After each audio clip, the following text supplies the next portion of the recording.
All right, we are live. Let me get the stream.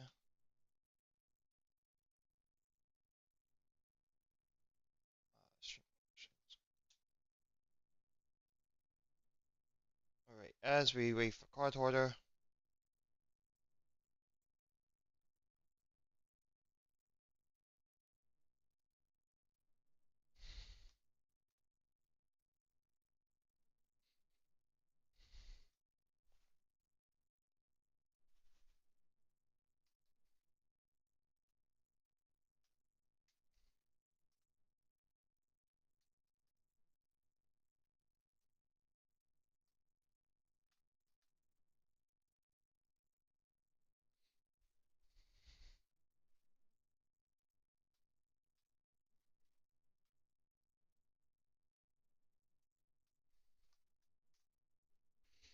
Perfect.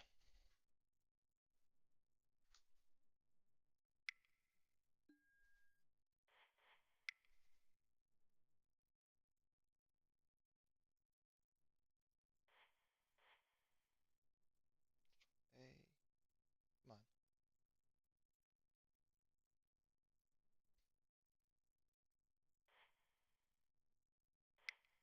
There we go. Roger in.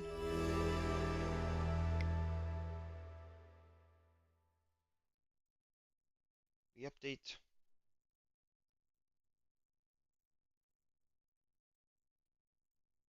Let me post my list in the chat.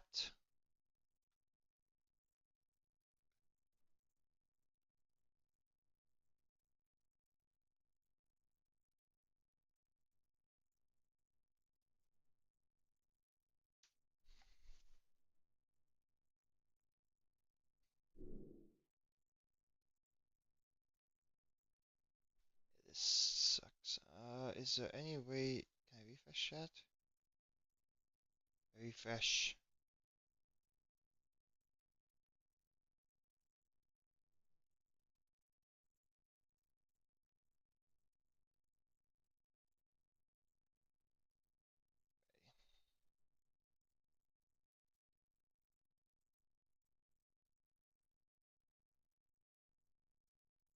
Oh, lovely. Okay, well, we're gonna go. Let me pull up the stream chat. Um,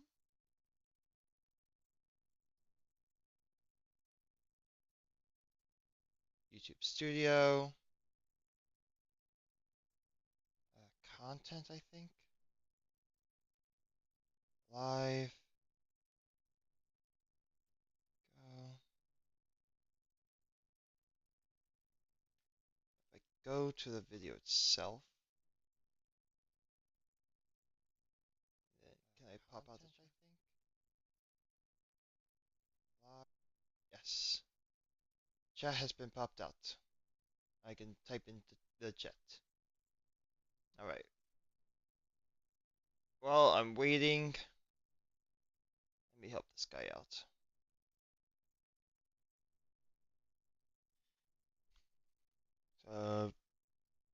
Looks like it's a base Kruger fires. Yeah, it looks like Kruger fires.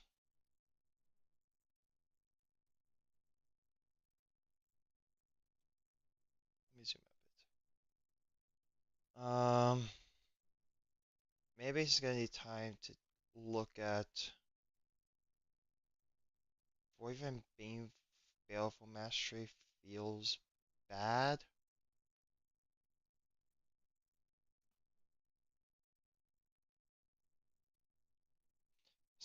Do you want to play Cryptic Coat? Cryptic Coat's not that good, in my opinion. Okay.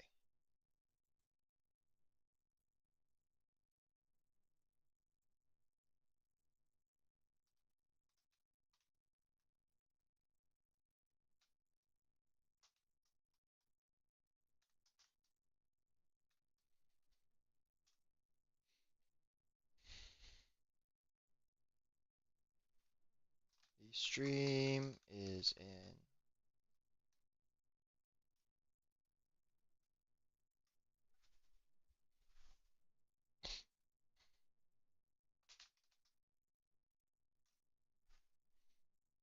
Okay, so I have the link, I have the list.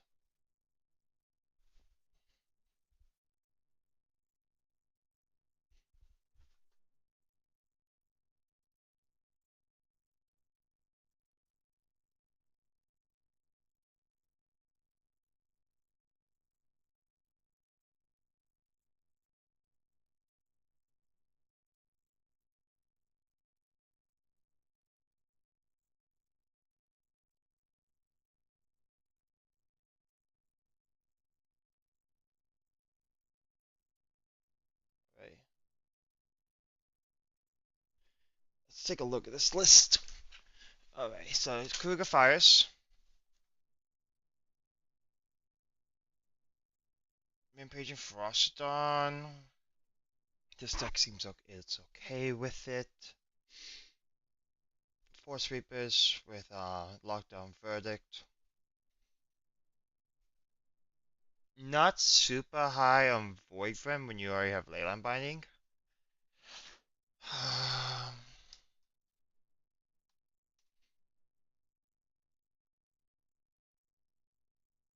Let me hide this.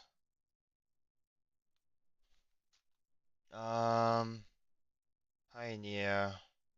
Let's search for Pioneer. All levels. Main deck sideboard.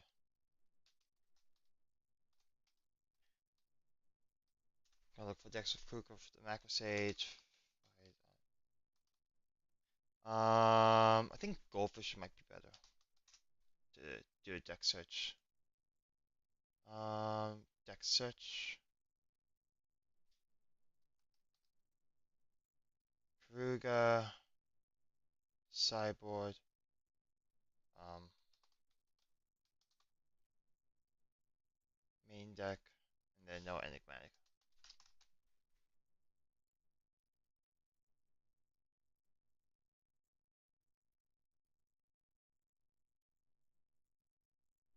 No.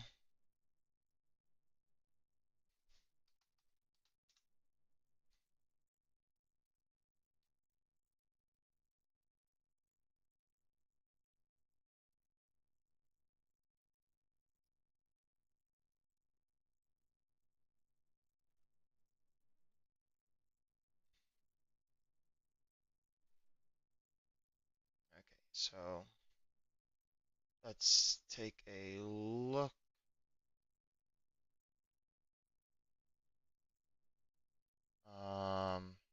Filter by card.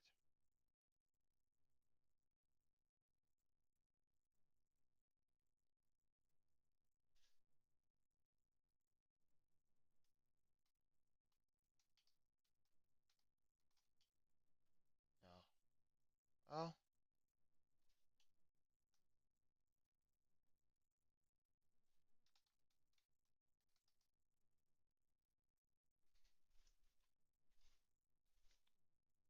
let's take a look.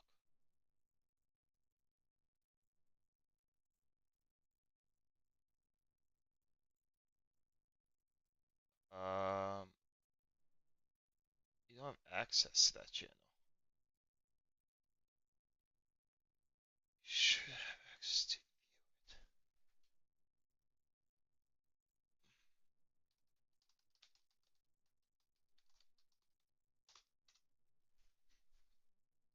Oh, wrong channel.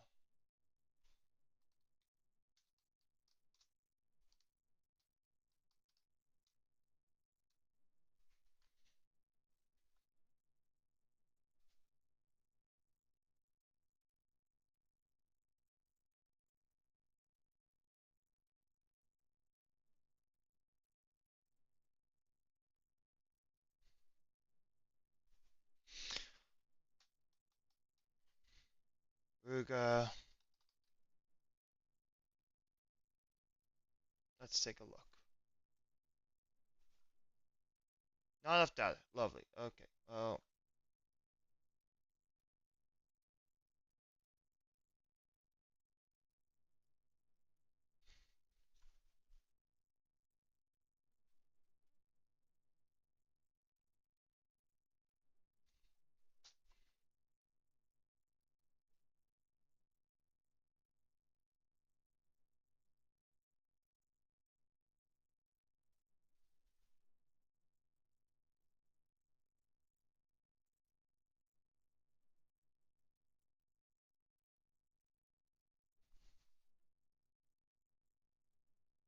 Oh, hey Tiggy. Okay.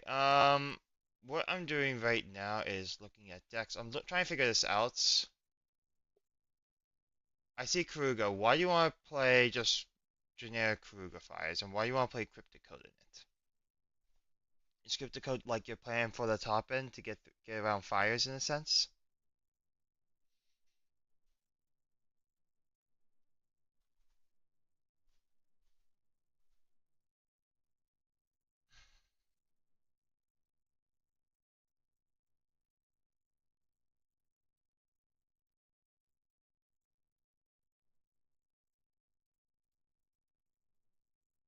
No, yeah, sure. Let's go VC in the in streaming. Just know that I this is on YouTube.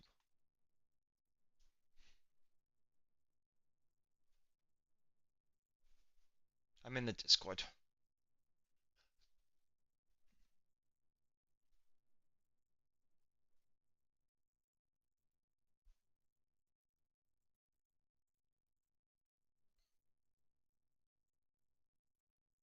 Okay, okay. So Cryptic's 5 through 7. No, Fables 5 through 7. Hello? Hello. Hello. I'm gonna share my screen in Discord so you don't get any latency on YouTube. Sure. There you go. I'm still trying to figure out the deck. Yeah, Because it's been a bit since I've seen traditional Kruger fires without enigmatic. yeah. Um. This is all I've been playing since February of last year. Oh. Deck has gone through a couple renditions, but Okay. so you had questions about Cryptic Coat, right? Yeah, it's like the weird one. It's definitely one of the weirder ones. I get why it's good. It's just a 3 mana make a 3/2 basically. Yeah. That could be good. So 3 mana make a 3/2 unblockable at its base. Um, I think the really nice part about it is that with Fire's Invention, you can, with even one copy of Cryptic Coat, you can make two creatures that are able to attack. It's really good into our more traditionally bad matchup of control, where you're able to use the Fire's Invention mana if you're still holding up other stuff at their end step or in response to a board wipe and such, to return the Cryptic Coats back to hand um, and be able to keep putting out that value every turn. Okay. Yeah. Because I remember before Kruger Fires was enigmatic, it was more like the Cavalier shells with I think Cavalier of Dawn and Cavalier Flames, if I'm not mistaken. Yeah, yeah. I never played the Cavalier Dawn list. The traditional list was just like Kenrith, Omnath, Bonecrusher Giant, Cavalier Flame with um, like Colossal Sky Turtle and the 3 mana Flicker enchantment as well, the channel one. Touch Spear Realm, yeah. Yeah. So that was the more traditional like list. Um, I I recently was playing been playing a list with like Elishnorn and Shieldred, and only 3 copies of Omnath and 3 copies of Fable. Um, and then recently I put in like the Void Rens and Baleful Masteries to for like our worst the quick combo matchups in which it's needed, like Amalia and Vein Ripper Soren. Definitely. So I think your auto fours are gonna be Leyline Binding Fire's Fable. I don't think those will ever Yeah. be less than four, and especially since you're saying you were at three, back up to four Fables. I do agree with that. Mm-hmm. Um, Yeah. No, I did some testing with 3 Fables. I went 4-1 a few times on Moto. I had a 5-0 as well with it. Just, you know, it just didn't feel fully right going into this meta without 4. yeah, no, Fable just provides way too much value for it to be good. So you have your Force Sweepers there. I like that. Kenrith, I like three Kenrith in this type of fires build, honestly. Yeah, I don't think I've ever changed it from 3 Kenrith. 3 Kenrith has always felt like the magic number. Yeah, Like you'll pretty much always have them when you need them, and you'll otherwise, like really easy discard to Fable. Yeah. Is I it's been a long, long time since I've even touched any just base fires. I don't know how I feel about Omnath in this metagame right now. I really don't. I know it's good against Really, it. I know it's good against aggro since you just play a land, gain through life, and once you make the mana, it's great. I guess here when you have Cryptic Coat and Kenrith as ways to use the mana with Fable Passage, mm-hmm. it's good. Plus all the cycling lands. What, five, six, seven Yep, cycling 7. lands? Sounds about right for this type of deck. A lot of channel lands. Um, Yeah, I just got one of the main 3. yep, makes sense. Lots of channels, lots of basics. Sources. Two, three, four, five, six black sources. I think when I was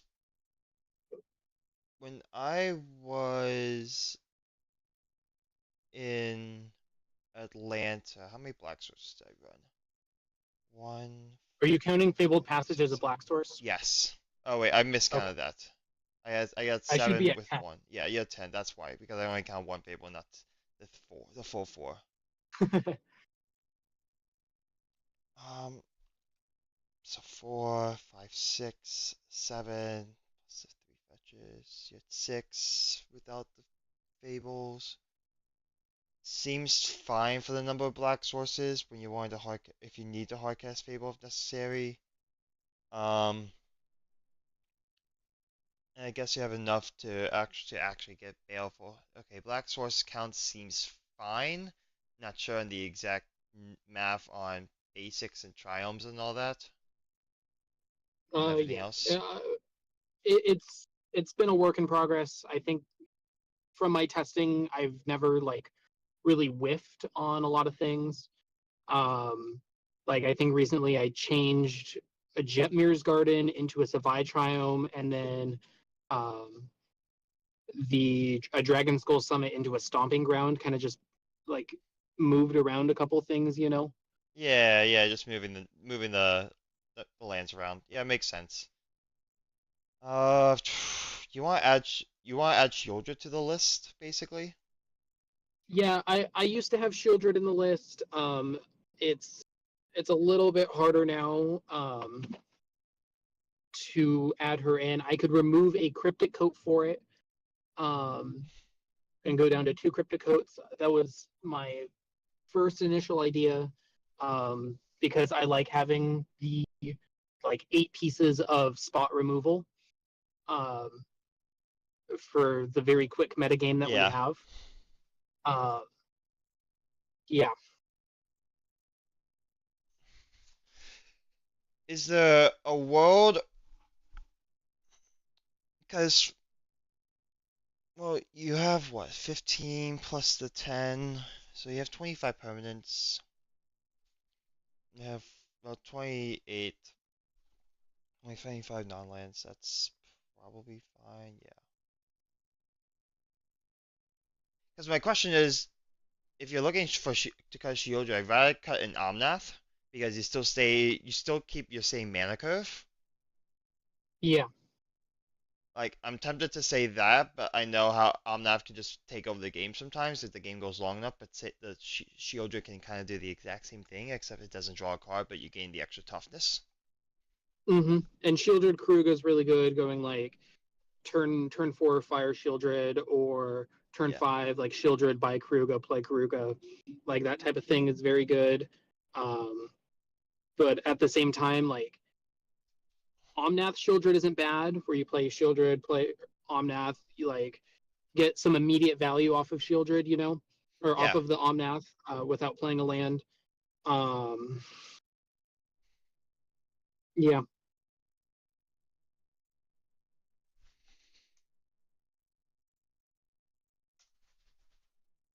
like theoretically you could run Touch of Spirit Realm instead of Baleful Mastery because they kind of do the same thing.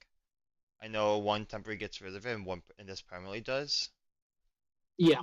It could help So with the reason the why Baleful Mastery has been so good is like being able to like turn to a slick shot, or permanently get rid of a phoenix.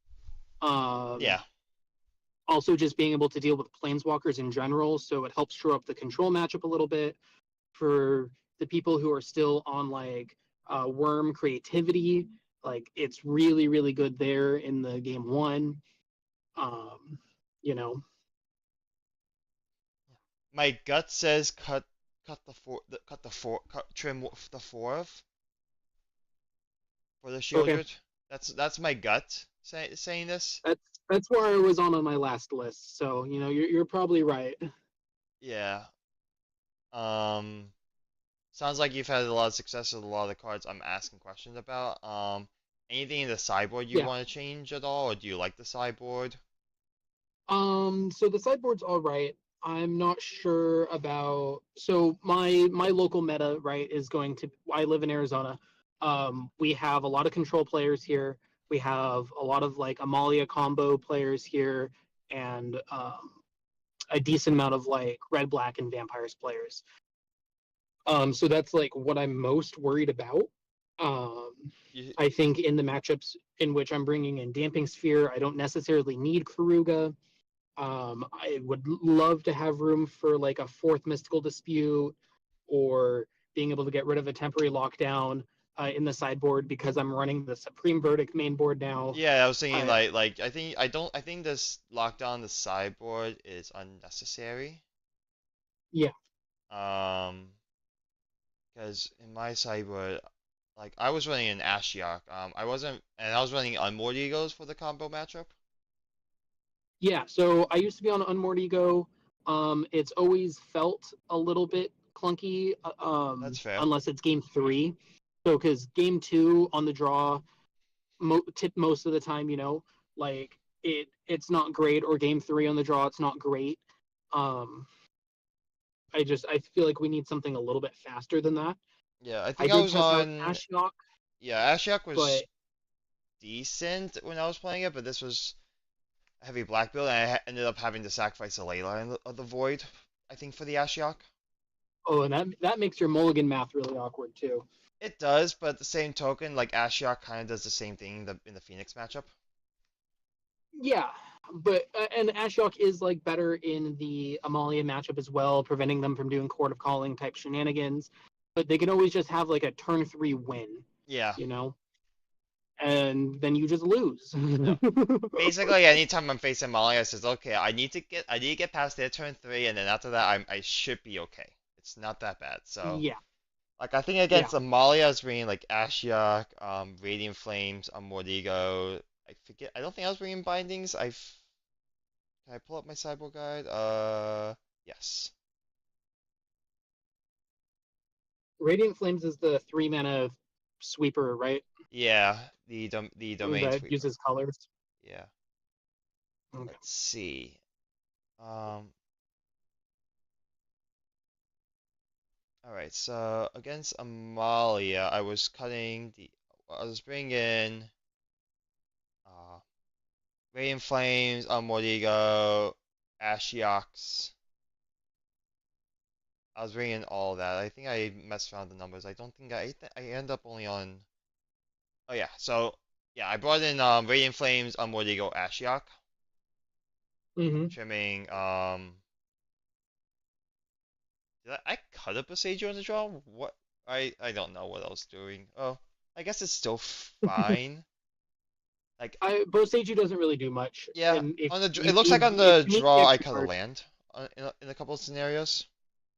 I Which, think I think that's fair. I might start considering that. yeah, so my go-to lands to cut were Bloodcrypt, Passager, or Ganjo, depending on the matchup. Okay. Yeah. Um, just depends on what I was doing at the time. And then what else was I cutting? I trimmed fires against Amalia because I wanted to be more instant speed, and I cut all my fables, and then I cut Shieldred. You cut Fable. Okay. I yeah, I forget my exact reasoning, but I think it was because I was already going down Shieldred, and it was okay. And it's not the it's still good in the matchup, but it wasn't as great as I wanted to in the matchup. Sure. Like it was like I looked to trim Fable a couple times throughout the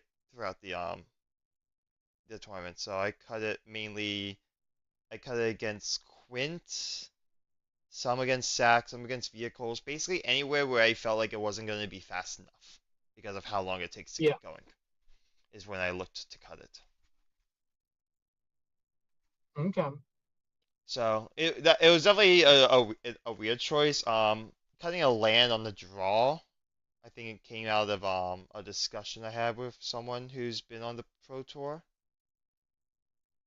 Fire's pretty straightforward of when like Amalia on the play I cut it against Lotus, but on the draw I kept it in. Yeah. Control I just trim one. Just You depends. never get rid of all your fires, right?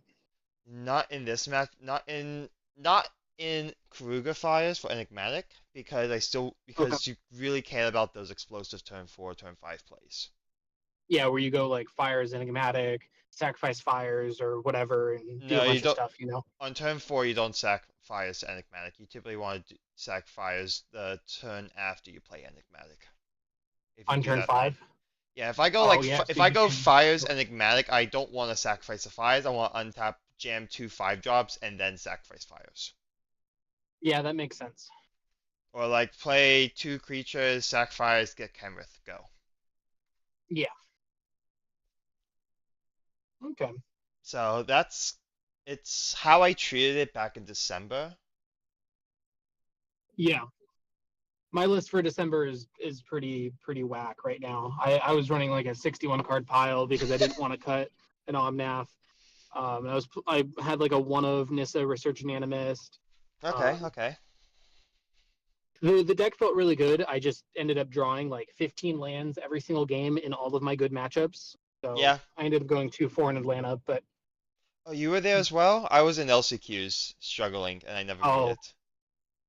oh yeah, no, I was in the main event. Back here, the last like four RCQs, I top four three of them, won one of them, and top eighted the fourth. Yeah, I Um, think I right after made like coming back out of Dallas. I made a else one of my LCQs I made it to the semifinals and I lost to I think a favorable matchup and then my finals matchup was going to be against Phoenix. So I was like not happy I lost that. I was close. Yeah, Phoenix is like an auto win sometimes, especially back then. Yeah, yeah, especially like with my side what I had where I say, okay, I'm gonna bring in Ashiok, Dispute, Ego, Leyline. Even Chandra is good. Like my sideboard was good. Yeah, no, I feel that. Yeah, it was just I just couldn't win 5 in a row. I got close, but to no avail. Oh well. Hmm. I think in December I was pretty high on Anointed Peacekeeper. Um, I was running three main board. I actually just cut them for this list right here um, because Greasefang isn't in the meta anymore, and like I feel like the turn three I need to hold up interaction Yeah, a lot more of the time. yeah. Part of the reason why But I'm also on the list I am for my upcoming ICQ this weekend. I'm in the same boat. I actually like the counterspell build of Enigmatic right now. oh, I'm sure that that seems great. Yeah, so and like it's a Micromancer variant, but like if I'm gonna my argument for why to play Micromancer is like if you're going to cut Micromancer and the 3 cards in it, Getaway Hmm. Glamour, 3 steps and March, all you're gonna do, in my opinion, is you're gonna cut Getaway Glamour for Moonbus Cleric. You're gonna cut 3 steps ahead for Dovin's Veto. You're gonna cut Micromancer for another 5 drop or 7 drop, and you're gonna cut March for like another interactive spell. So you're kind of already filling the same roles, Yeah, except you have 3 unique cards people may not be prepared for, plus 4 cards in the sideboard to 2 to 4. when needed. Hmm. Yeah. I think for 3 mana sweeper, I'm on Deafening Clarion over anything else just in this one because Lockdown doesn't work well with Chain to Rocks, and Lifelink is slightly Yeah. better than the potential of the extra 4th damage from Mono White Humans of Radiant Flames. Yeah. Okay, but back to your list. So I think Trim and Nomnath for Shieldred. You keep the same mana curve. They play similar enough roles. Yeah, I'll end up adjusting like one land to be another black source, I think, because I think you need 11, at least 11 for one Shieldred. especially with Um, five of your with half your lands being either a basic or a land that gets a basic. That was one of the concerns I mhm. had. Um, I like the Esper land. I'm not gonna lie. I kind of like just play another Raffine's Tower, Okay. or you could play another Mard. Well, I don't like go Mard. You could go Mardu Triumph on the Blood Crypt, but how much does white matter? Half the lands. You could no, that doesn't fix the problem though.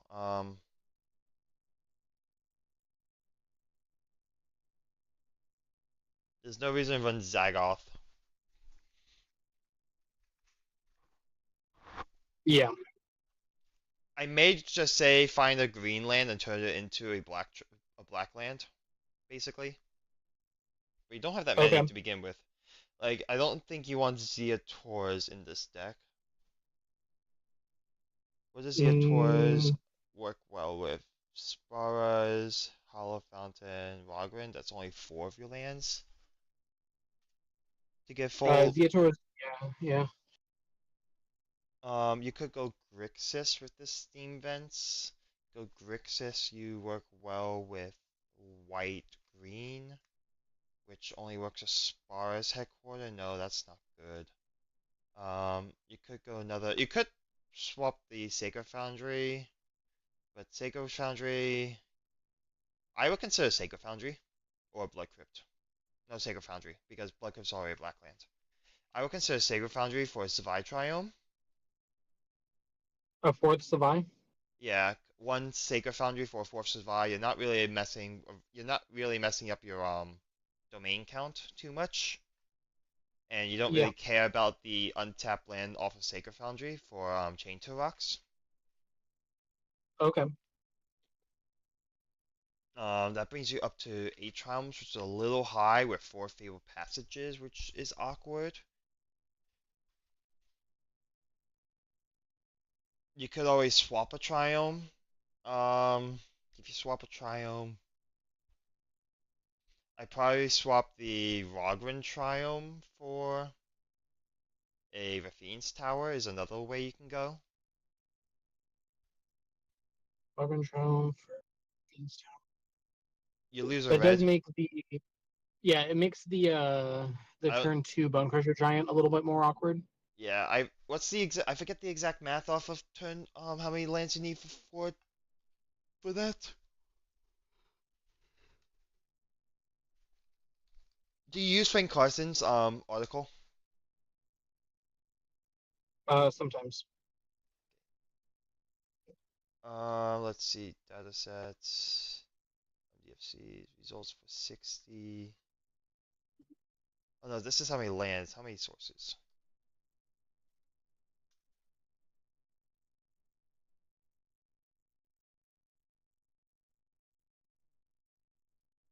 So you need 13 sources for turn 2 Bonecrusher Giant.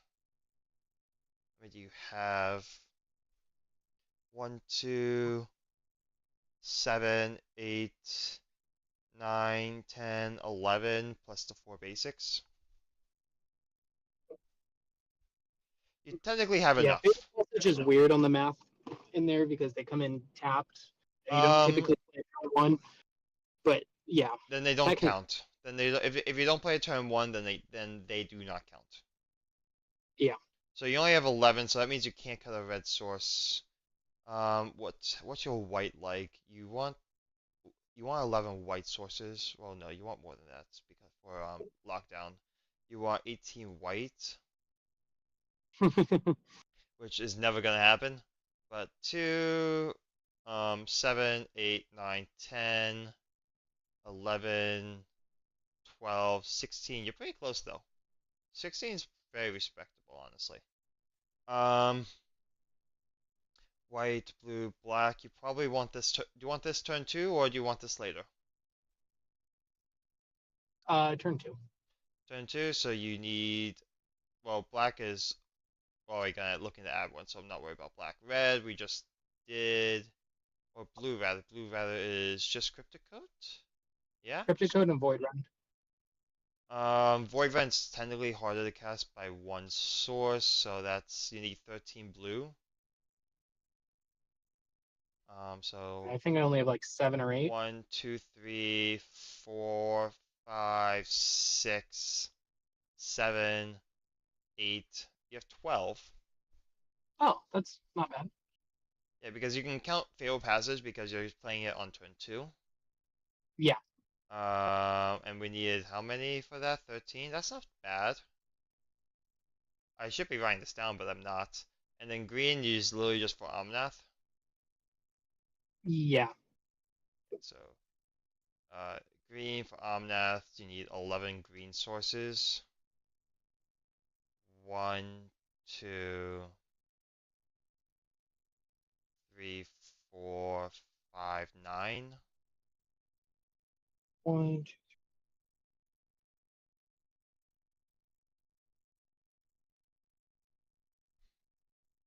Fatal Passage makes things painful. You have to devote 9 slots to get 5 of each type of land. I have 10. You have You 10. forgot to count as second spars. So 1, 3, 4, 5, 6, 10. Yeah. You need how many? You need 11? You can probably cut okay, so we cut a green source. What green triome? You could.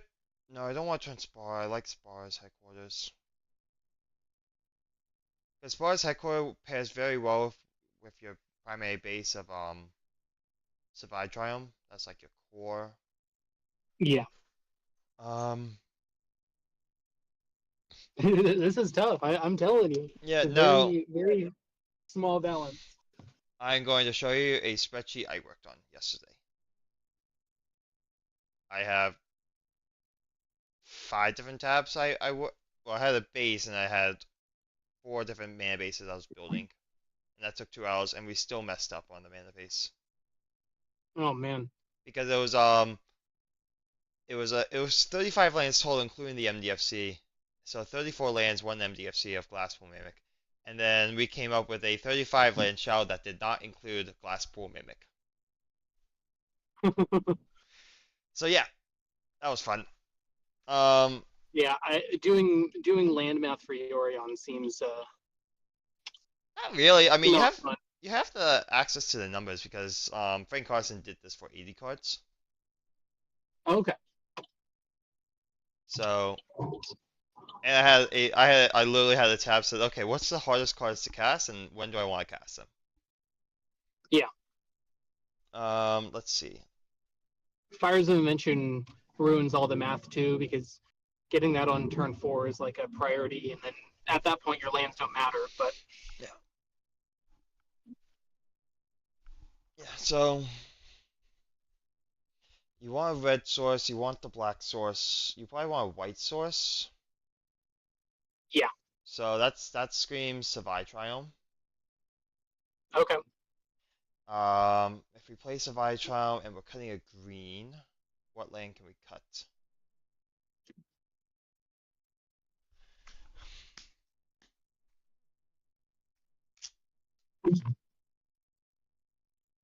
You could cut Stomping For Ground. yeah, I was about to say Stomping Ground probably seems like the land to cut there. Yeah, and then you also add you gain yourself an extra white, which you probably already want, and you gain yourself the extra black, which you wanted to. Hmm. while keeping that red source that we need. Yeah. Otherwise, you could cut what's the other shocks you got in here? Steam vents. I don't I'm not a huge fan of cutting. Hollow fount. Well, I'm not a huge fan of cutting any of the blue lands, honestly. Yeah, no. I think it's stomping ground for Savai Triumph. Yeah, You it's may kind of also awkward to cut a blue land because even though Cryptic Coat has only one blue pip, you technically want two blue pips for it on turn 4. yeah, fair. That makes sense. So you probably also want to play another check land somewhere, honestly, or instead of like a shock, honestly. Yeah, Um, um, maybe yeah, Glacial Fortress. it's not a bad No, one. it's not. No, it's Uh, not. It's not Glacial Fortress because well, no, you don't want to lose your island, so it's probably the Blood Crypt. It's probably the Blood Crypt. back into a Dragon Skull Summit. Back into a Dragon Skull Summit because it comes in untapped.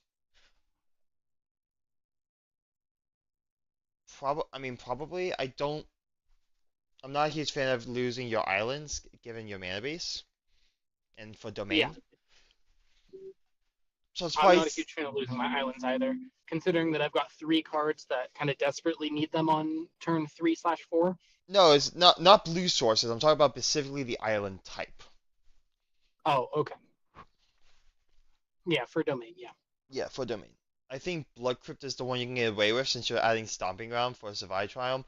Wait, if you're cutting Stomping Ground for Savai Triumph, then you can change Blood Crypt into a black green theoretically. Well, can you? Does that make sense? Probably not. into an overgrown tomb. No, You're just no moving Woodland around. Cemetery Oh, Woodland Cemetery. Okay. because I'm thinking about checklands. I want to change that Blood Crypt into a checkland. I think. So Okay. we're going down the green or Rootbound Crag. Honestly, I think that's a play. Blood Crypt for Rootbound Crag. No, that doesn't. That messes up the black count that we're trying to fix. Yeah, we're Ah, trying to keep. I told you this deck. it's Very any tight on five the color lands. deck. Any five color deck. You could Yeah, change Sacred Foundry for a Rootbound Crag. I need untapped white source though. Okay, that's fair. That's why I'm sitting at 3 dual lands for white red. Yeah, honestly, To, play Dragon Skull Summit. It's not the worst line to play, and I've done it before. yeah. Um, yeah, play Dragon Skull Summit and cut the Stomping Ground for the Savai and see how that goes. All right. So Blood Crypt into Dragon Skull Summit. Stomping Ground into Savai. Yeah, Okay. you lose that green, so Makes it is notable, but your only green cards are Omnath. and I'm losing an Omnath anyway. Yeah, you're So losing Omnath, but and you still technically have Leyline Binding, but would so you are losing a force, but is what? a 2 mana Leyline Binding is not the worst No, thing that's whatsoever. that's my goal of Leyline Binding in a five color deck, honestly. That's my goal in my Yorion Yeah. deck is I want 2 mana Leyline Binding. I'll figure out the black source later. In case for you it's gonna be the green source. Mm-hmm. And then the red source count. How far behind was it on um, Bone Crusher Giant? It was like 2 behind. It was like 2 behind, which is honestly acceptable. Okay, So you have no you have so you need 13. So you cannot count and I Fabled have 11. Passage. So you have one, two, three, 4, 5, 6, 10. You'll have 11. So you're two back. 11. Okay. It's not it's not terrible considering you're basically two off from everything. Yeah, How I and did then well for everything else, I'm at 15. So Yeah, how I ran the numbers when I was building my mana base is I not only said, okay, how am I behind, but then how am I behind proportionally to what I was actually looking for. So like the yeah, difference was a proportional amount. These numbers aren't correct. I think this is more correct, maybe. I have to go back and make sure this looks right, but you get the idea. No, I think this is correct, where like you have like, yeah, I was really heavy on like became my white blue, and then my red green is my splash, and then my ultra splash is black. Hmm. Yeah, my deck is like red, white, Mardu. black heavy. Yeah, Mardu heavy, and then with a like a blue green, blue primarily, then green. How do you feel about Mirror Shell Crab? It is a card in considering for my sideboard. Oh, it's in the conserving pile. Got it, got it, got it. No, just touch attracts Yeah. it. Makes sense. Yeah, I don't think your deck does is not an Atraxa deck. Unfortunately, No. however you want to look at it, you're a Kenrith deck. Yeah. Kenrith is quite honestly is the best card in my deck, followed by Fable of the Mirror Breaker. Yeah. No, the only thing I wish about your deck is if you could use Kenrith better, but not with What do you not mean? like the reanimation effect. That's like that is the most powerful one of all of them. Like if Yeah, I'm oh yeah, looking for in the sure. game, I just reanimate, and then the game's over. But I guess that's Yeah. also true with like, but now you have access to the line of like play Shieldred, play Kruger, draw a bunch of cards, gain a bunch of life. So yeah, no, I like this. Okay. Didn't you? I heard. I think you're driving. Did you want me to type up the swaps? Or you got it. Uh, uh, if you would like to, that'd be awesome. Yeah, I'm just about to get home, so I'm going to send you a message. Cut.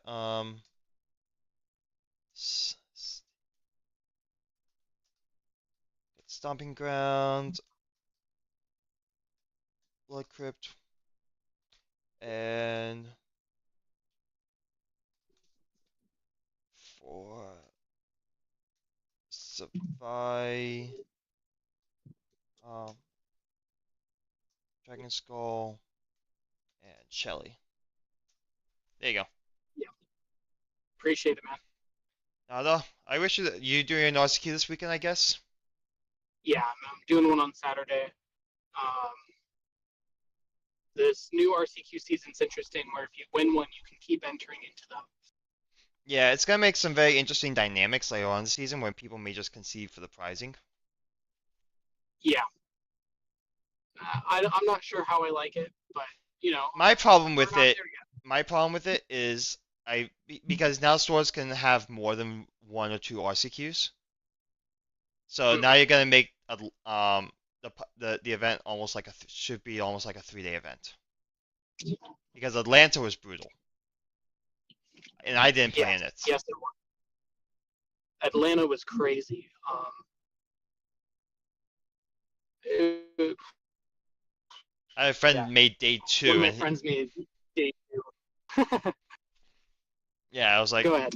no, it was just crazy. It's like I just couldn't do it. It was like Jesus Christ. I was just saying, you guys are still playing. I would have been exhausted. Yeah, they didn't get a winner until pretty late at night. Yeah, when no, they had to move the event because they were shutting down DreamHack. Yep. I Well, hope the that. Magic Hall is still open. They just like locked everything else off. Yeah, no, no, they had to move the top eight. Like literally, what Oh, move the top actually, eight? Yes, or like, that's crazy. yeah, it was like they were shutting down the venue. They're going to the staff area because it was open till midnight. It was one of the largest RCs in a very long time as well. It was twice the size as the European RC. Yeah, If that it doesn't was like explain to give, 300 more people in Dallas as well.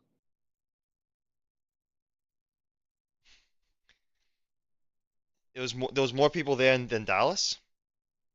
Yeah, Yeah, it's it's all Dallas had about like 1,200.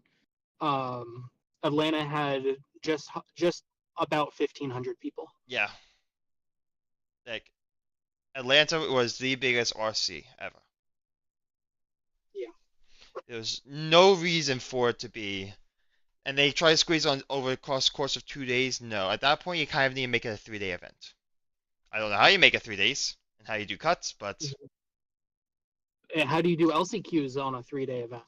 can't. You extend it to Thursday, so you have like a 4 day type thing where Thursday is just LCQs and then the actual thing starts on Friday. You That's kind of weird. have but you kind of have to like but DreamHack was only a three How day do event. cuts to day three work? How do you cut to day three? Is day three just like top 64? No, you so was it 12 rounds? How many rounds was Atlanta? It was 13, I think. 13 rounds, cut the top 8, so that's plus 3, so 16 rounds total. So you basically do 6 rounds day 1, 6 rounds day 2, 3 rounds day 3 or 6. Okay. No, you do yeah, you do 6 rounds each day. After cut is, and then you don't make the cut until. I mean, it sucks for the people. No, you don't make it 6 rounds because you want to do probably 7, 6, and then day three's top 8. 76, day three's top eight. Yeah. Or like I don't know, but how do LCQs work then? You just get rid of LCQs? you can't get rid of LCQs because that's not part of the policy. Because every Magic event has always had some form of LCQ. Every high level event. Yeah. I don't think you can get rid of LCQs either. No. It need Atlanta needed to be 3 days, but Yeah. there was nothing to I don't do. know, but like Pokemon TCG like is able to do in 2 days, and like Well, how I long are the understand that rounds? they're How long are the rounds? And then same as Magic, 50 minutes, best of three. yeah. The other problem was there was a lot of games that went past time. Like Yeah. what's their end of round scenario? How does that work compared to Magic? Um I mean, you have 3 turns instead of 5 turns, but they're also their turn structure is shorter. Yeah.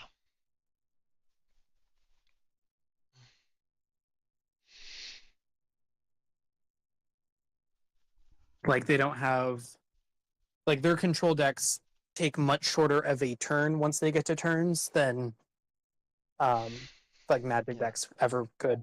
Yeah, I was watching sudden death in the LCQs, and it was Lowe's Field versus I think Amalia or something like that. It was like very Oh, hilarious. Or is it Lowe's Field versus Phoenix or something like that. It was like it's actually insane. It was like okay, because they had to go game 3 and then they went to sudden death. wow. I can't imagine like the Amalia mirrors where like sometimes you'll get to game 5 in a best of three because you keep drawing against each other. Yeah, I was kind of surprised. I was kind of surprised that they didn't address it in the last BNO announcement. Like I kind of anticipated like they probably need to want to address Amalia. Mm-hmm. Like they say, oh, it's a fun, but the same token, it's the draws and like for tournament reasons because they've done that before with Urian in Modern. Yeah. I don't know. We'll see. We'll see how bad it gets. We'll see how it is in October at DC, Oh, DC's in you know. October, not December. I think it's October, yeah. Um, Let me look this up. I think it's like October 14th through 17th or something like that. October 4th to the 6th. 4th through the 6th. All right. Where is this Expo Center in relationship to everything else? I think Pioneer RCQs end in August, No, they end in July. July. Okay. Oh, this is how you what airport are you supposed to fly? Oh no, Dole's International. Okay, thank God. Like I was saying, like, are you supposed to fly into like the DC airport, which I don't even know where, like to Ronald Reagan? But no, you fly into Dulles, okay, and it's right outside the airport. Okay,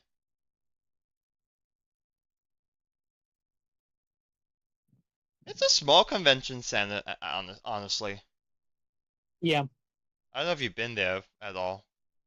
I have not. I've been to DC though, so I can't imagine it's too big. No, it's not like it's an expo center. It's not like Atlantis or Dallas.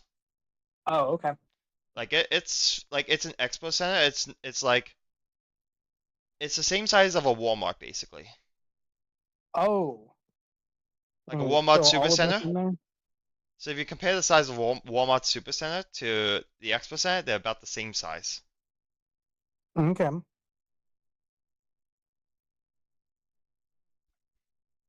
And then you just fly into Dulles International.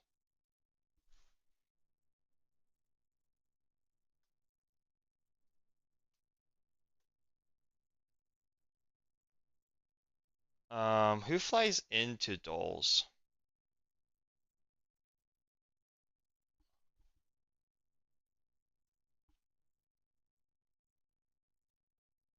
Book flights. I'm just curious. Round trip from here to who flies?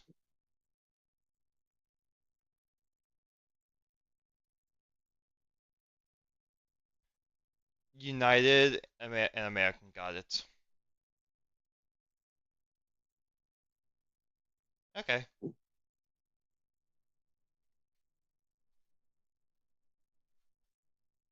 that's good to know.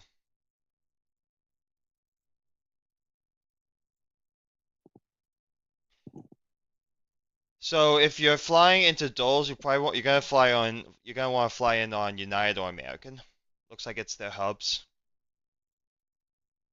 Okay. And then if we look at, geez, Ronald Reagan is a tiny airport, like tiny piece of land it's on. Mm-hmm.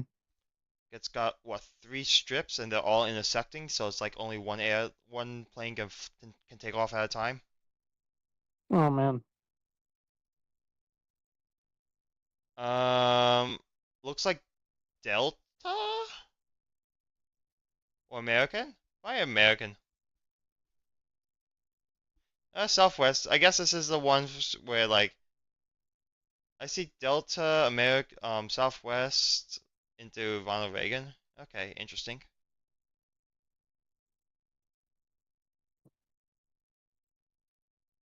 It's interesting to say the least. There's gotta be an extra airfield. That one, you got that one. I guess this one is an airfield. No, that's Andrews Air Force Base. Maybe one to the north towards Baltimore. Yeah, Baltimore, Washington. Yeah,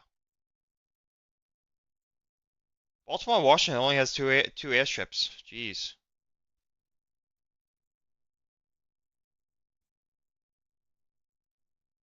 Okay, well, I need to play some actual Magic and get reps in. So if you want to Okay. watch, you're more than welcome to. But Yeah, I think I'll watch. I appreciate you helping me out with my deck, man. Thanks for taking the time out. no, don't worry about it. No, I don't have much going on today. Let's see. And good luck this Saturday as well. You're gonna have Yeah, to fill me in. I don't look at the Enigmatic Discord too much, no, you're but good. My deck is posted in the Urian deck list. It's the most recent one for me. It's called Micromatic. yeah, I looked at it. It's a list. It's a list. I'm No, excited to see I how want to it prep. fares. Yeah. No, what I really like about it is the fact that the counter spell just has felt really good. That's what I like about the list the most. Yeah, the counter spells seem really nice. Yeah, but then my biggest problem right now has been either I've drawn too many lands or not enough lands. When I draw like the right amount of lands, I'm good. deck has felt Yeah. great. All right. I think I'm gonna leave the VC now. Yep. I'll watch the stream though. All right. I'll try to talk in, try walk through lines. Okay. Good luck, man. Yep. Thank you. Thank you. Alright, so this was an easy keep. Surprise heck was interesting. I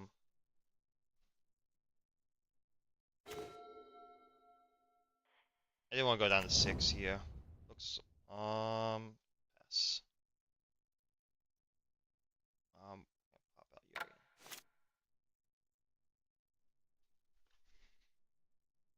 It could be Niv, but I don't think they Niv Razor for just take it. Oh, the Lotus got it.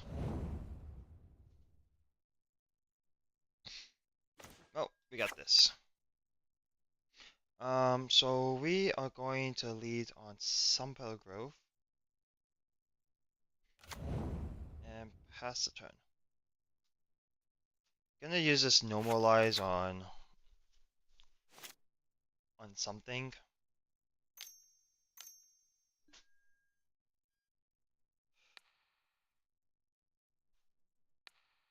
We're gonna use on that.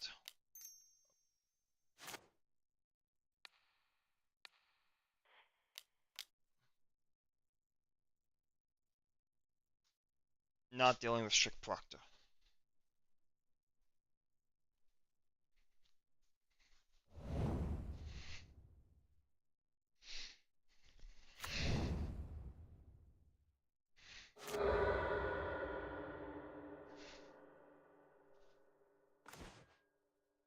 Draw some pedal. I'm gonna stomp it, shock in instead.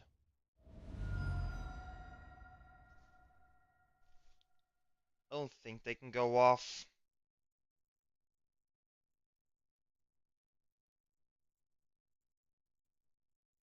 And I want them to use silver scryings, or if they can win here, they can win here.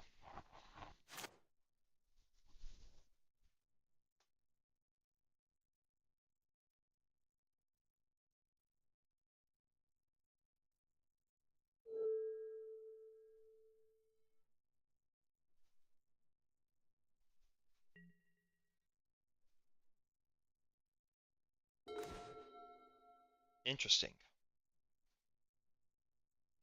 Got 2 mana. We're gonna play some Pelgrove and Pass. We have no more lives plus binding up.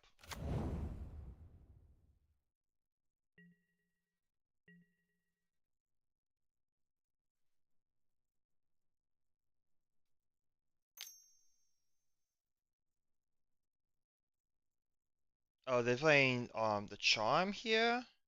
Is this creature land, battlefield tapped. We're gonna temple them.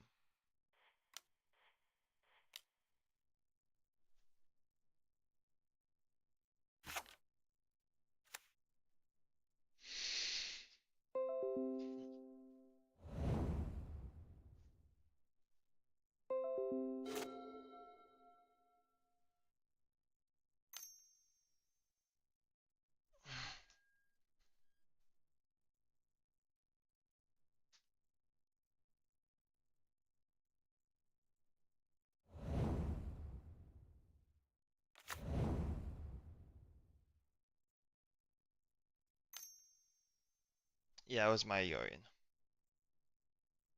Okay. No, they would have had Yorion, there would have been like a heart here for their companion.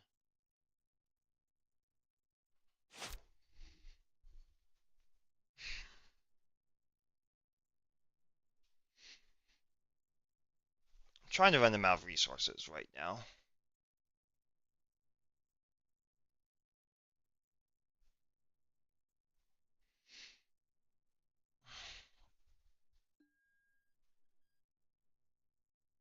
Oh,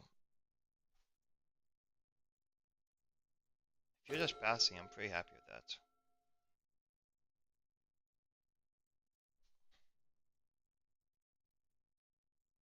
We will shock in the sacred.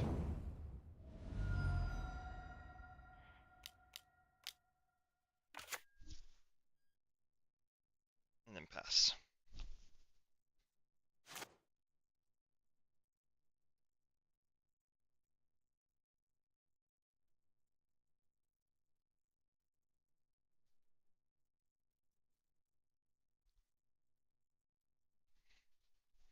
No, you're good, Tiggy.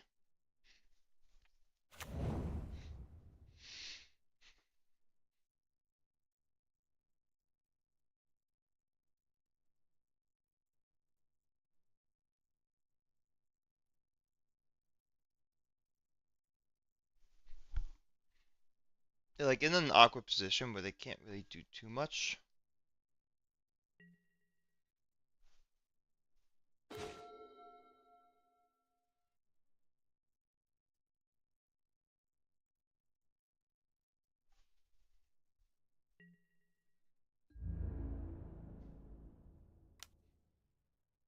Here we're gonna play Elder Gargaroth and the land tapped and say, okay, if you can beat us, you can beat us.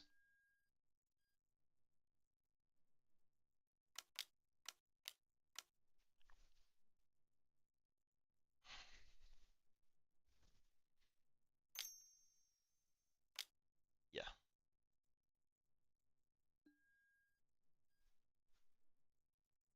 fine by me. We will play.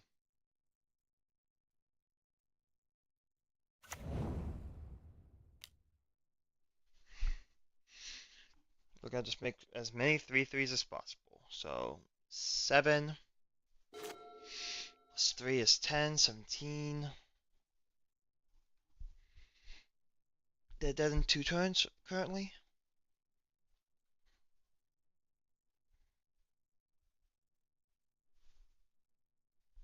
The problem right now is they have Stone Scrying and the Charm where that could affect us. There's an argument I should have just allowed it to happen. Oh, well, nope, okay. So Nimble Larcenist, Spell Pierce, Swan Song, Dispute that, maybe Tolsimir. Figured out, yeah, we'll cut the Chain to Rocks. They are useless. The Deafening Current is useless. I'm not sure if I want Rest in Peace. I could cut the March. I cut March, I can bring in Tolsimir. No, I don't bring in Tolsimir. I bring in Rest in Peace, Rest in Peace. I could bring in Elishnorn.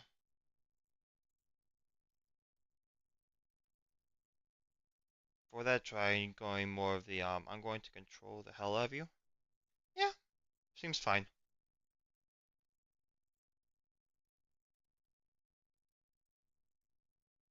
Could even cut a Leyline Binding.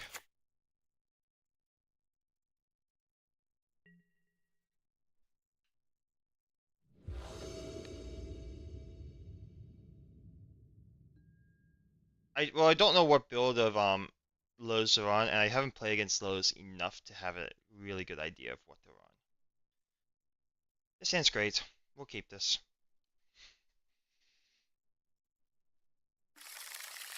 Well, it's not just that. They also have Balaga Recovery.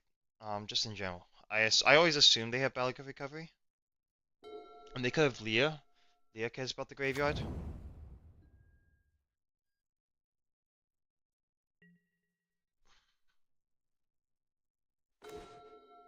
That's an annoying draw. We'll just stay on Sun Pedal. And we can go Steam Vents into Rip. We're gonna jam it.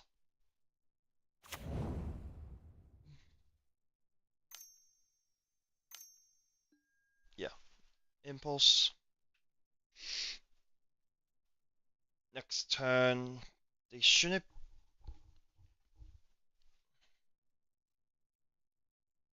I don't know if they can go off this turn. I don't think they can go. They can. I don't believe they can go off through a veto because when they go for ultimatum, we'll just veto it.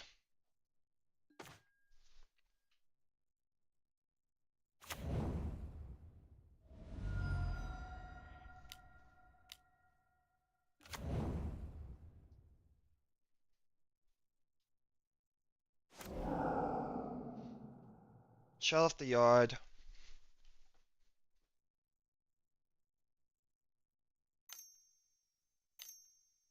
Sylvan Scrying, maybe? Seiju, okay.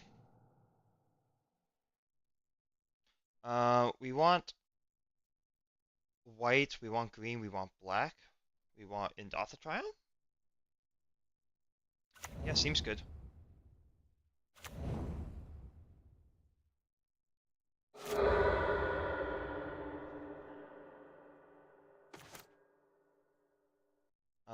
Here I want to lead on.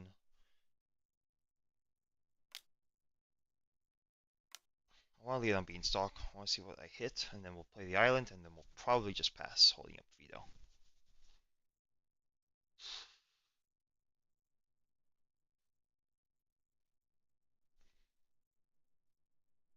Our best creatures against them are Nimble Larcenist and Eidolon Rhetoric. And considering Eidolon Rhetoric dies to a whole lot of things, we're gonna get Nimble first. Yeah, normal light is pretty good. We'll just pass here.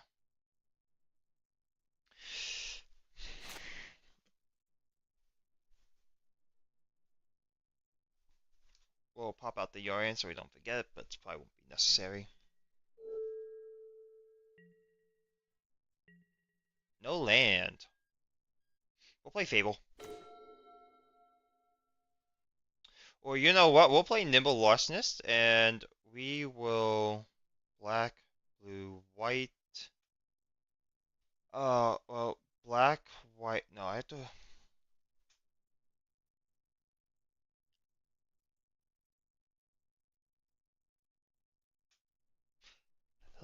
Stomping Ground's kind of awkward here.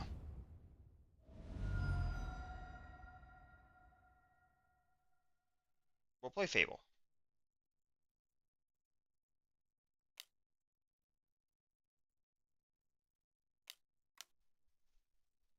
We'll play Fable. Hold up Veto, hold up Lies. Next turn we can play Larcenist.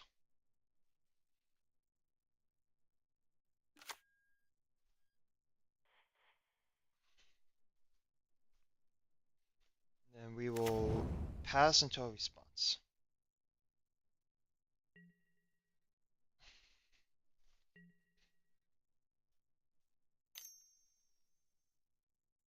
Impulse?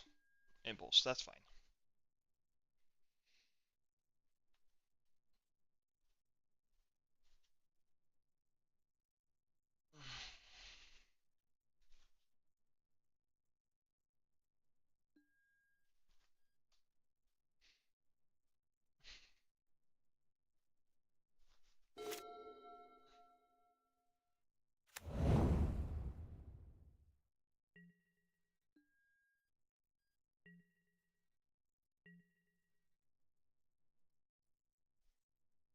We're gonna discard Agent.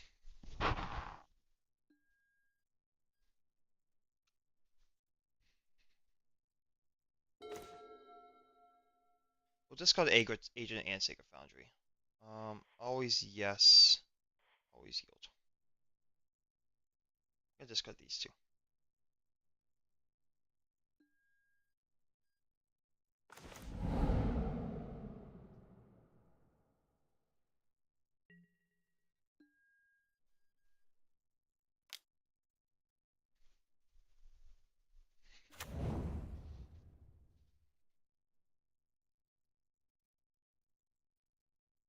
Maybe there's an argument not to discard Sacred Foundry because it's another white source, but I don't think that's stopping the Fable.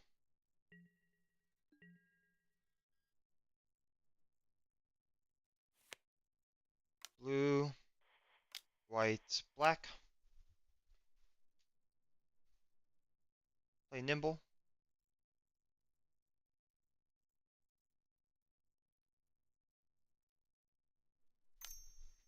Dispute would be annoying, but they are going to.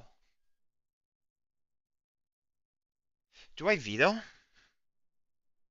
think I get Thespian Stage. I allow this.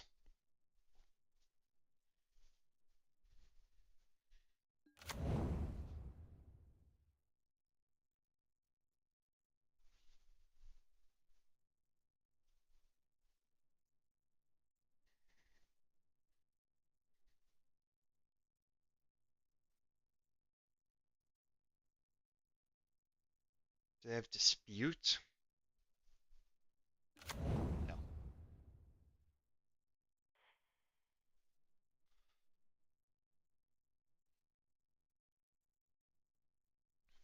Hmm.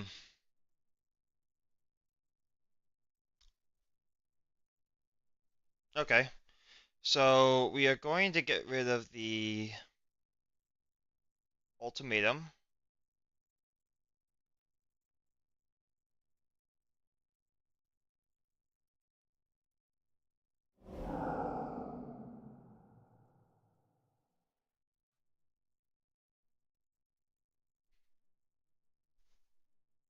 Yeah.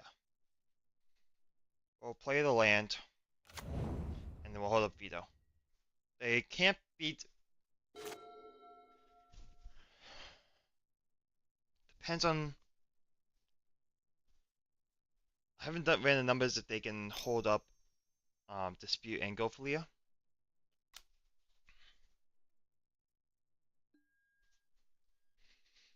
They go for Leah. They have impulse.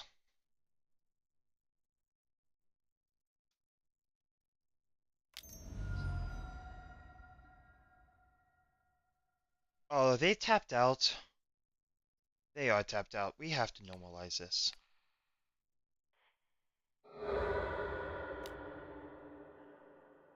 They're tapped out. And it gets exiled. Like, yes, we don't gain the interactive spell for Leah, but we tap them out. It's not gonna get much better, if anything.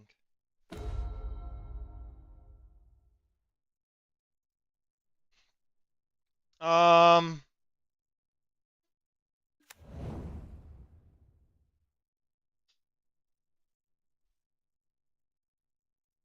see. They don't have hidden strings. They have that. That is true. Oh, yeah. No, I see what you're doing. No, I wouldn't have been able to because I would have had 6 blue mana up, 5 of it for Leah, and then 1 to hold up dispute, and I would not have been able to stop it.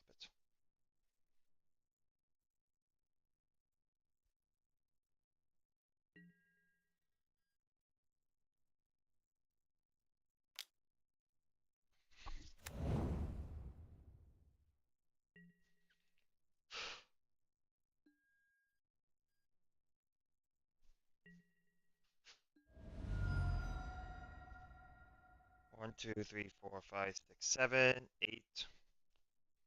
Yeah, we're gonna shock this in. We'll play Fable, get Micromancer. We can crack this, grab Micromancer. Um, Micromancer. Play Fable. Fable, get Micromancer. That counters. 2, 3. Fable. Enigmatic for 4. Okay. So,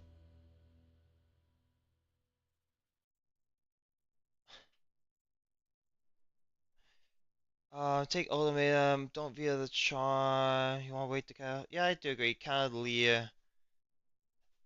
Danny, the problem with counting Leah there is they have dispute up, so a line I could have taken that turn was shotgun and land go to 2, 4, 6, 7, 8 mana. 8 mana total. Spend 4 for enigmatic. No, I still would have had enough.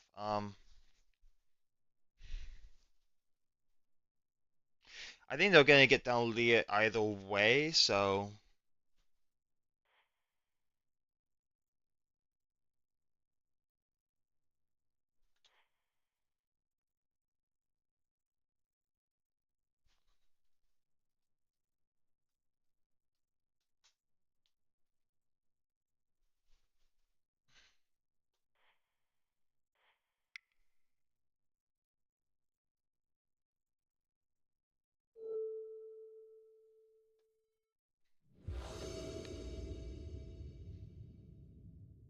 oh, I won the die roll.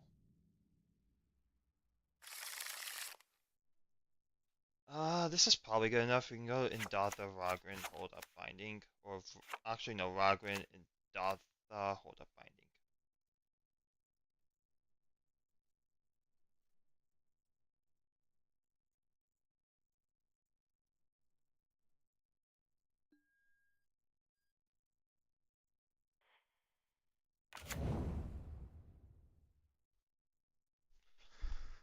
unfortunate that we can't. If we draw no more lies or veto, we can't hold it up. But I think Leyline on 2 is better. They are either mono black discard or vampires.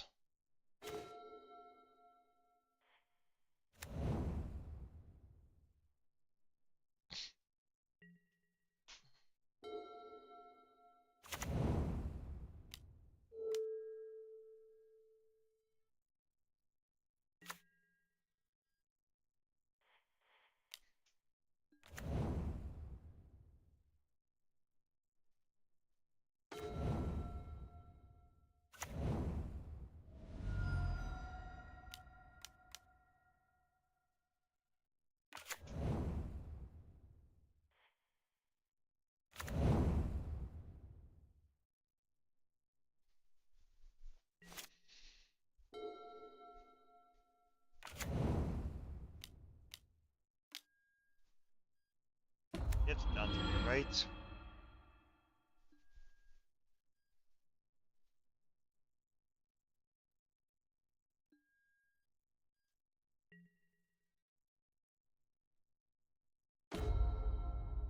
Discard Rogren. Why do I discard Rogren Agent? No, if I discard definitely carry on Rogren.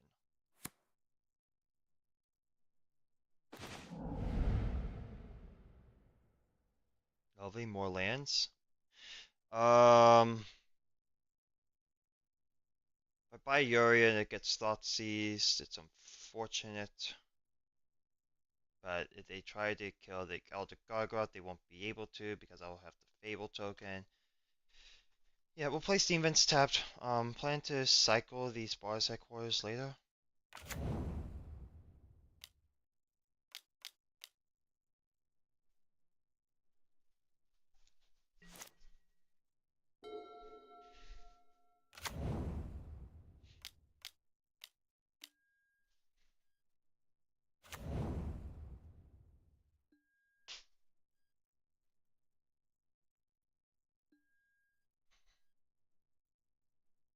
What discard Agent?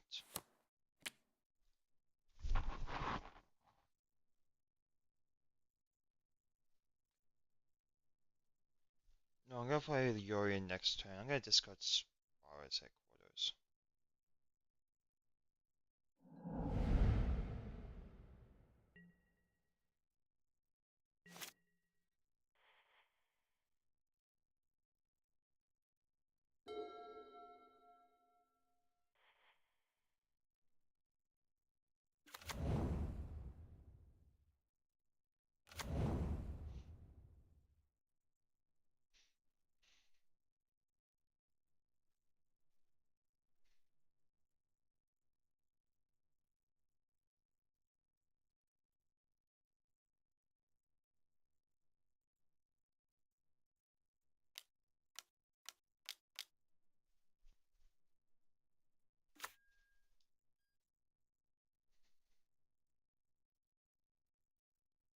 Do I swap the binding? No.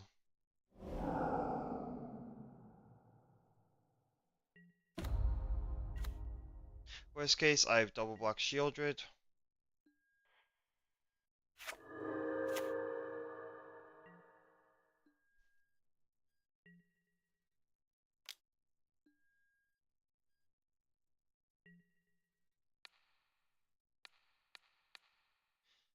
If I do that, they fatal push. I kind of get blown out. Am I okay with that? Yeah.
Gonna sacrifice Leyline Binding. Get and hope to hit a Leyline Binding.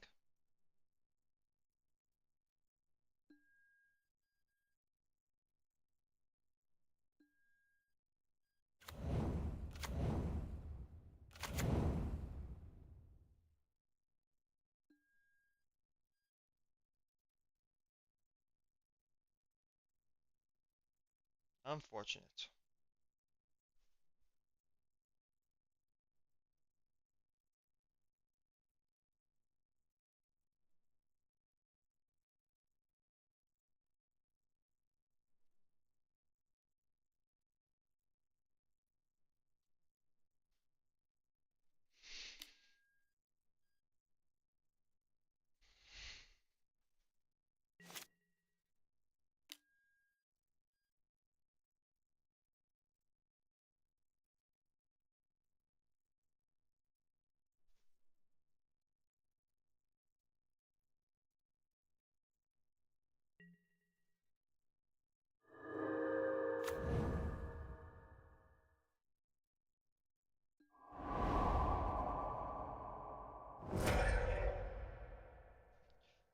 Five.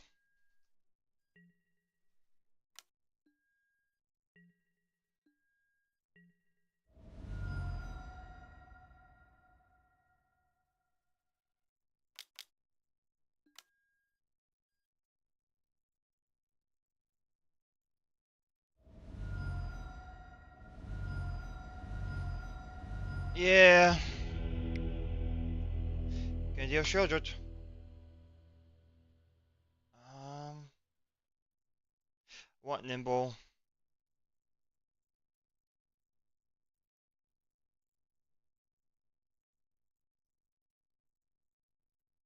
The Eidolon.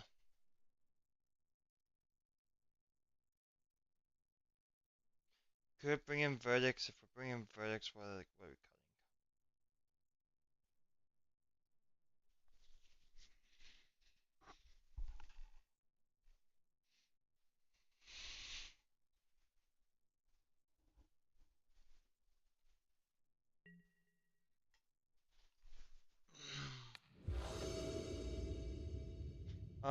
I'd like to go first.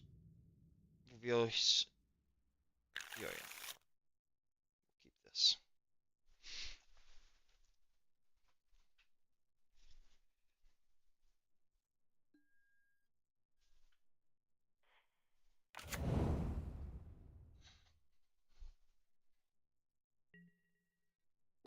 Probably play Stomping untapped.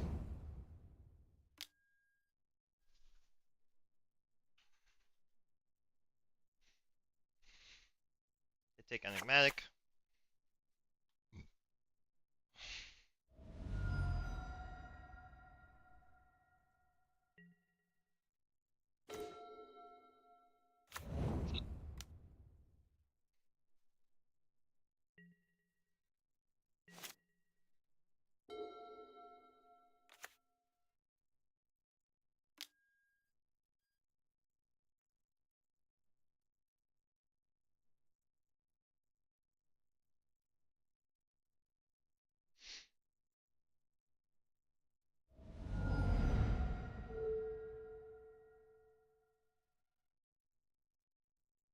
That makes sense.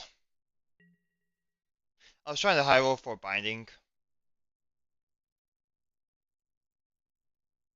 because oh,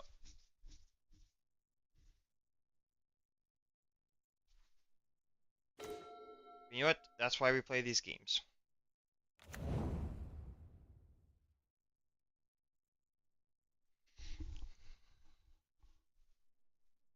Double Thoughtseize redo the Omen, so that's fair. I also don't have enough experience in this matchup, so that also came to bite me. But that's why we play these games.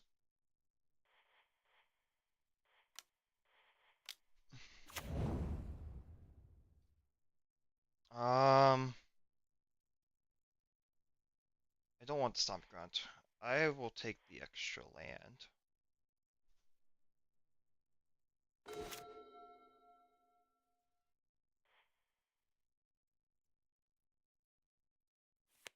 Yeah, that's how I feel as well. I think I'm gonna end up cycling this for Fiend's Tower. So we'll play the Steam Vents tap to pass.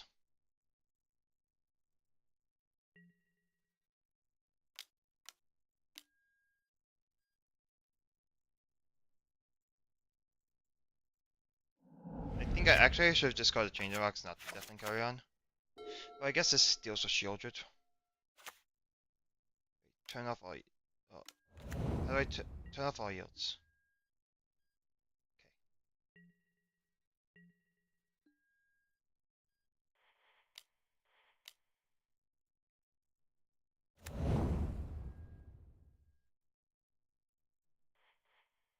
Bottom both. I already have the land up. I drew a land. Okay, cool. Drew another land. Lovely. Okay. Play the Glacial Barriers. There's no reason to buy Urian against a deck that makes me want to discard cards.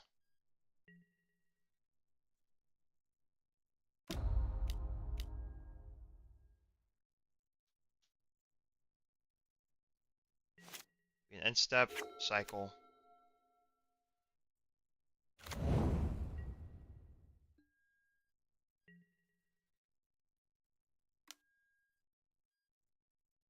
Sure.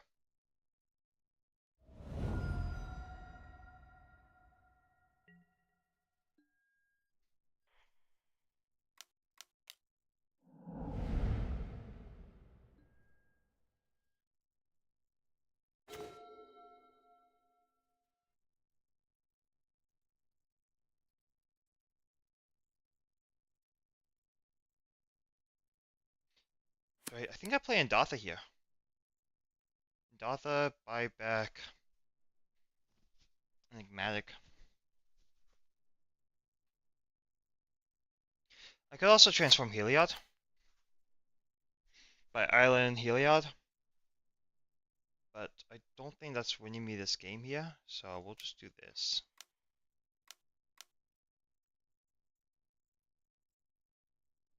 We'll play the Andatha,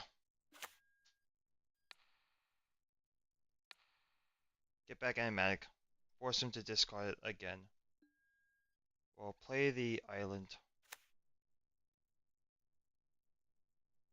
I said I was playing the Andatha. Oh well, it's shouldn't be too big of a deal here.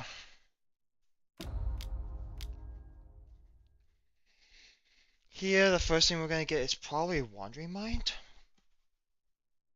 No, Nimble. Probably Nimble. See what the hell they're doing.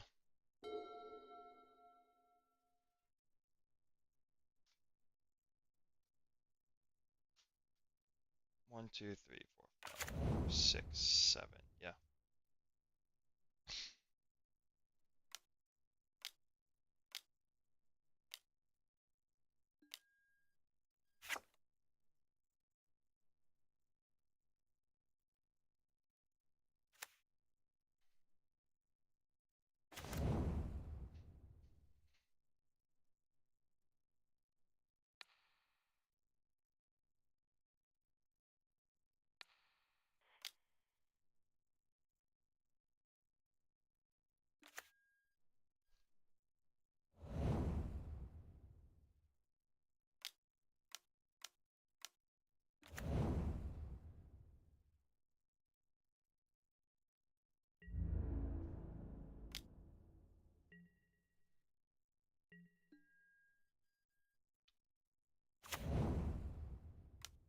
I want to know what's going on more so than anything else. I think Wandering Mind will be my next thing, but for the time being, we're gonna get lost and see what's going on. Oh yeah.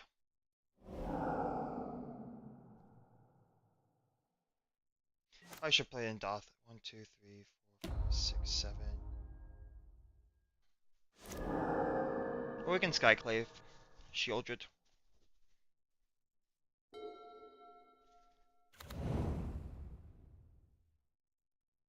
I know? I know about that already. Shieldred, yep.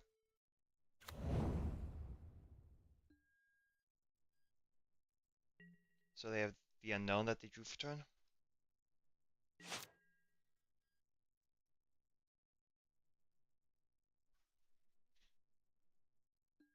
So I could go Glasspool, copy Heliod, sacrifice one of the. Yeah, let's do this line. It's a little greedy, but we're gonna apply as much pressure here as possible.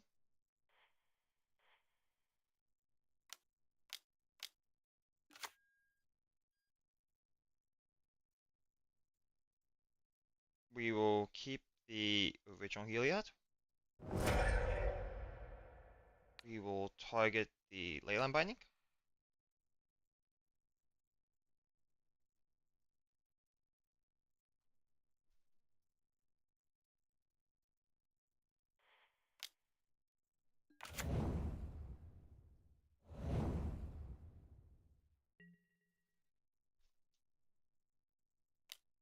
Attack for 6.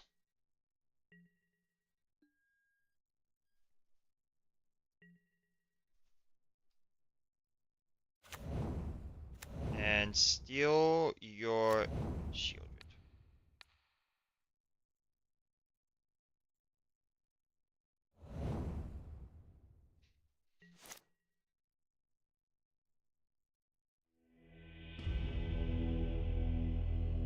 Next turn, flicker everything and have fun.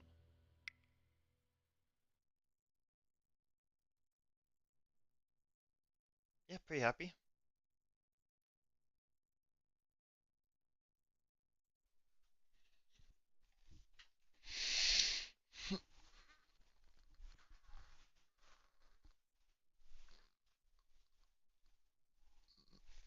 I'm thinking what they were trying to do is they were trying to set up a position where they would Shieldred and draw 3, loot, gain 3 for 7 mana.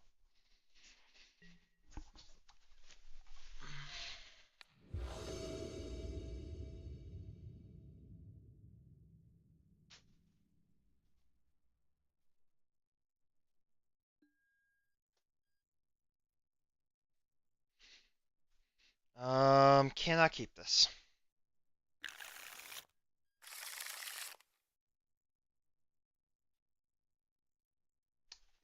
Do I keep this? It's a one lander, but it's a really good one lander. I can answer the Shieldred or the Aquilaz.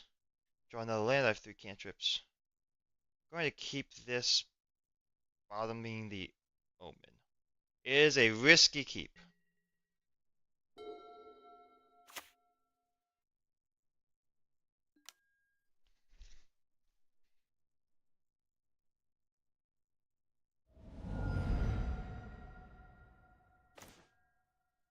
And we got there.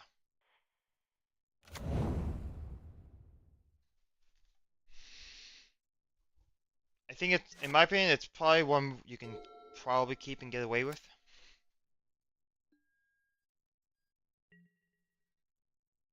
They do nothing. Oh, we drew the third lane, but even better.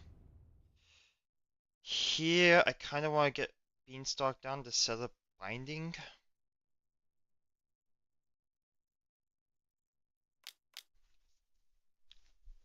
Always Omen in the future. Just looking for things in general.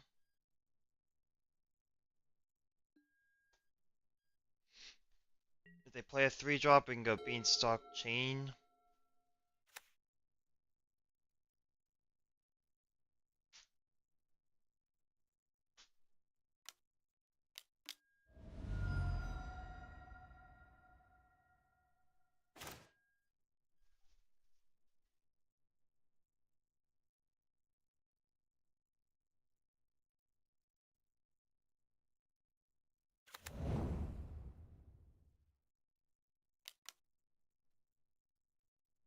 Probably an argument to run to play Spell Pierce to bring it in this matchup. And we drew a very solid land.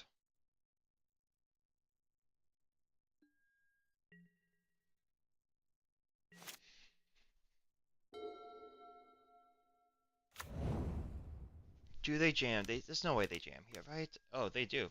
Lovely.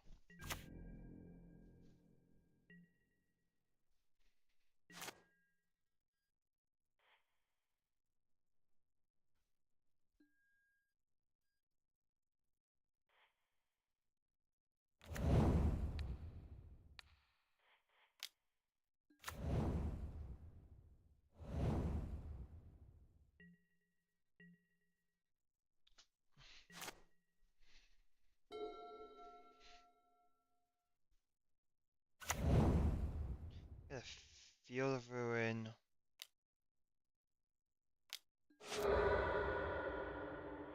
Float of White. Get a mountain.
I want another blue here.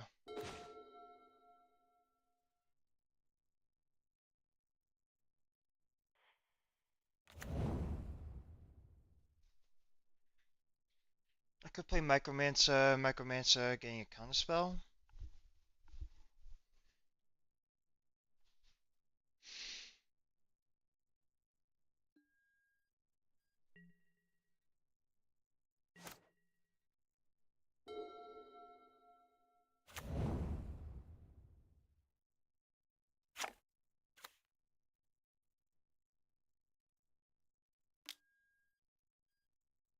That's fine.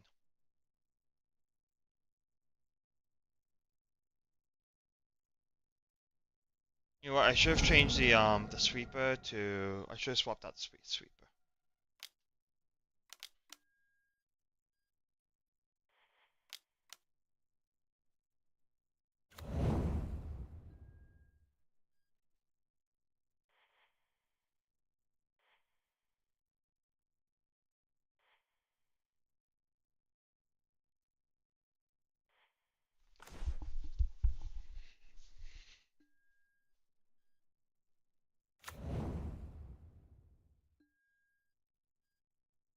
I have 6 mana, so I can hold up Omen.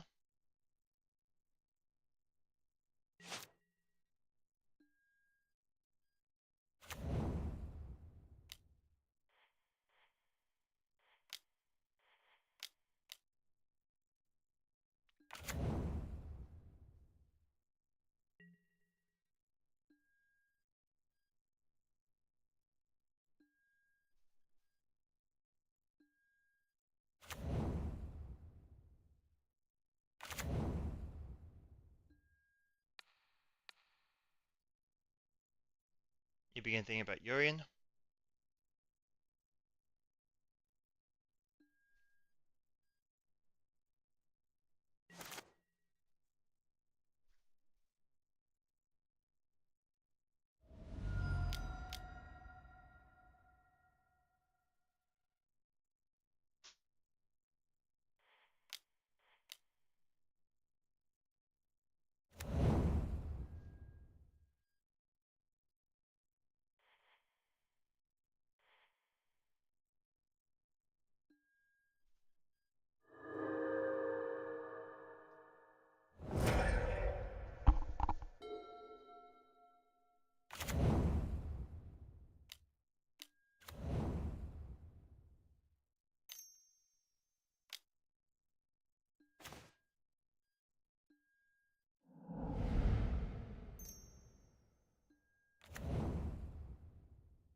Oh, this is cool.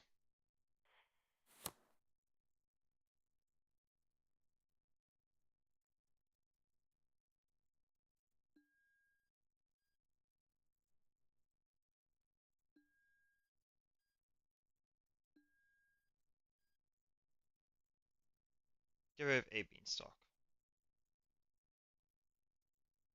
Do I want mimic? Yeah, I want mimic.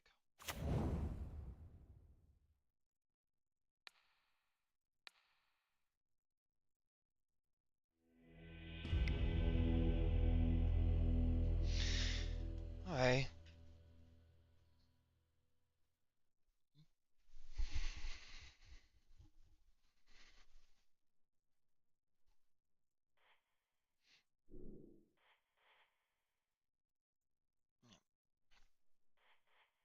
I gotta step out. I gotta get off for a bit. I got some things I gotta do, and then I'll probably be back on within the next hour. Probably like half hour, 45 minutes, but I will be offline. Um, so I'm gonna end the stream here for the time being, and then I'm gonna hop back on later. But good deck is good. I mean, I can't really say anything about anything negative. I know I like having Getaway Glimmer just in the deck. It opened up some lines at the end of that game in case we needed some additional protection. Three Steps Ahead is a great Magic the Gathering card, just having another counter spell like a veto, but in this case it's just a hard counter is nice. March is just a catch-all, can't really complain. Spell PS1 so I'm running by like Pick Your Poison, I just like having access to. Can't really complain too much there. Chain shows its strength of why Chain is so much better than Portable Hole in this deck. Um, Eidolon, it's definitely a lot worse now given that Archdruid's Charm is a thing. Let me change the display so I can show the preview. Eidolon Rhetoric is definitely much worse than Archon is against Lotus, but the fact that you have the normal allies and the veto to hold it up game one and post four, you just bring in like these six things, so eight cards. Something I gotta be doing a little bit more of is figuring out if I want Deafening Clarion or Supreme Verdict, depending on the matchup, if that's necessary. Dulcimere, I don't know if it's correct to bring it in, but definitely in the against Mono Black, you definitely want to cut the Clarion for Verdict. Because they don't really make that many 2/2 buys. It's just like a bad model. It's just bad Vactos for us. So just treating it like that makes life very easy. Wandering Mind was fairly impressive. I don't have anything bad to say. The times where I want to grab it were times but the times where I want to grab it, I wanted to grab Nimble Lostness for the information, and that way I could play around what I needed to do. Follow up probably would have been Wandering Mind after that, then having Flanker after that. Just having access to information is just so important sometimes. Um, Bindings were great. Agent has been very impressive. I think right now you really want to be on two basic lands with the amount of Field of Runes running around off of mono black and blue white. And I think there may even be some other decks running it. But with so many utility lands in the format, having two basics makes sense. Haven't had the chance to run against Amalia yet, but I can assume it's fairly straightforward with the interaction. Just hold it up and pray it's enough. Then post board you get a little bit more. But yeah, love the build. It feels really clean to sideboard. It's not like super stressful in a lot of situations. No, Danny, Micromatic is worth it. Micromatic is worth it. Because here's the thing: if I'm not playing Micromatic, I'm gonna be running another counterspell like a Dover's Veto. I'm gonna be running probably the Giveaway Glamour would be a Cleric. Micromance would probably be another 5 drop or a 7 drop. And then this would probably be another cheap interactive spell. Or Getaway Glamour, or like maybe a cantrip. So like it's all like kind of is all the same cards. I get that. I haven't had a I haven't had a moment to really pull it, but having Getaway Glamour at the end of the game there just definitely sealed the game. Like if they want to interact with anything on that last board state, I had Getaway Glamour to remove it. I had Getaway Glamour if they interact with my board state, I could flicker whatever they target it. It just it does a lot, but it doesn't do much. Right? It just hasn't shown. Well, not that it hasn't done much. It hasn't showcased its strength. Its strength is much more in the slower matchups.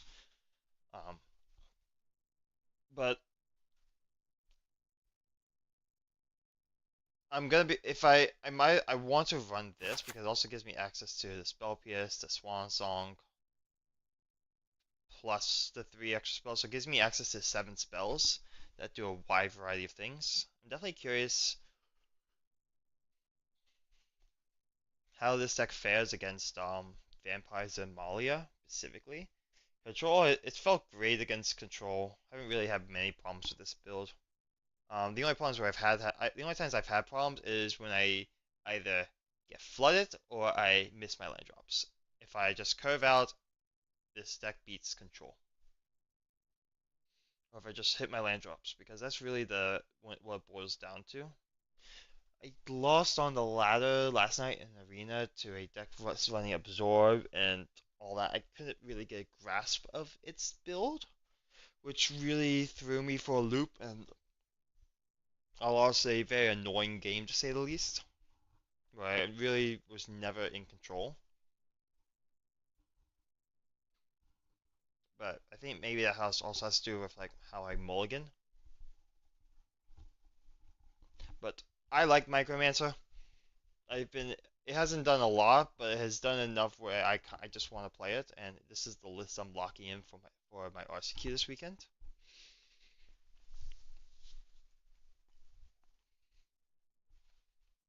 But yeah, I'm gonna end it there. I got a few things I gotta do, and then I'll probably be back later. But until next time.